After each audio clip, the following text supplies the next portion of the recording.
ಎಂ4 ನ್ಯೂಸ್ಗೆ ಸ್ವಾಗತ. ನಾನು ಸುನಿಲ್ ಹೊಸಕೋಟಿ.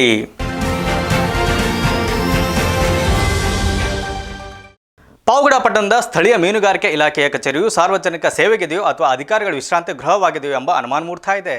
ಮೀನುಗಾರಿಕೆ ಇಲಾಖೆಯ ಕಚೇರಿ ಯಾವಾಗಲೂ ಖಾಲಿ ಆಗಿರುತ್ತದೆ. ಮುಖ್ಯ ಅಧಿಕಾರಿಯೇ ನಾಪತ್ತೆಯಾಗಿರುವ ಘಟನೆ ನಡೆದಿದೆ. ಮೀನುಗಾರಿಕೆ ಇಲಾಖೆಯ ಕಚೇರಿಯಲ್ಲಿ ಅಧಿಕಾರಿಗಳು ಹಾಗೂ ಸಿಬ್ಬಂದಿ ಸರಿಯಾದ ಸಮಯಕ್ಕೆ ಹಾಜರಾಗದೆ ಸಾರ್ವಜನಿಕರ ಕೆಲಸ ಕಾರ್ಯಗಳಿಗೆ ತೀವ್ರ ತೊಂದರೆ ಉಂಟು ಮಾಡುತ್ತಿದ್ದಾರೆ. ತಾಲೂಕಿನ ಮೂಲೆ ಮೂಲೆಗಳಿಂದ ದೂರದ ಹಳ್ಳಿಗಳಿಂದ ಪ್ರತಿದಿನ ಬರುವ ಸಾರ್ವಜನಿಕರು ಮತ್ತು ಮೀನುಗಾರರು ಗಂಟೆಗಟ್ಟಲೆ ಕಾಯ್ದರೂ ಅಧಿಕಾರಿಗಳಾಗಲಿ ಸಿಬ್ಬಂದಿಯಾಗಲಿ ಸಿಗುತ್ತಿಲ್ಲ. ಇಲ್ಲಿನ ಮೀನುಗಾರಿಕೆ ಸಹಾಯ ನಿರ್ದೇಶಕರು ಮತ್ತು ಮುಖ್ಯ ಕಚೇರಿಯ ಬರುವುದೇ ಅಪರೂಪವಾಗಿದೆ.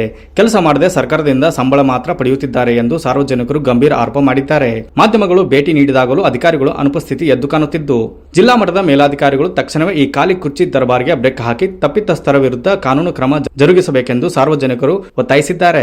ಇಷ್ಟೆಲ್ಲ ಸಮಸ್ಯೆಗಳಿಗೆ ಕಾರಣವಾಗಿರುವ ಸಂಬಂಧಪಟ್ಟ ಅಧಿಕಾರಿಗಳು ಮತ್ತು ಗೈರು ಹಾಜರಾಗುವ ಸಿಬ್ಬಂದಿಗಳ ವಿರುದ್ಧ ಜಿಲ್ಲಾ ಮಟ್ಟದ ಮೇಲಾಧಿಕಾರಿಗಳು ಕೂಡಲೇ ಕ್ರಮ ಜರುಗಿಸಬೇಕು ಎಂದು ಸಾರ್ವಜನಿಕರು ಆಕ್ರೋಶ ವ್ಯಕ್ತಪಡಿಸಿದ್ದಾರೆ.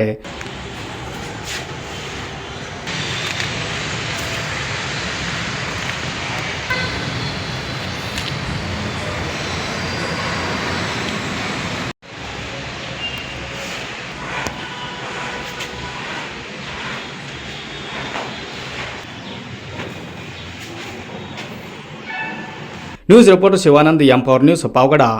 ಇದಿಷ್ಟು ಈ ಹೊತ್ತಿನ ಸುದ್ದಿ. ನಿರಂತರ ಸುದ್ದಿಗಾಗಿ ನೋಡ್ತಾ ಇರಿ ಎಂ4 ನ್ಯೂಸ್.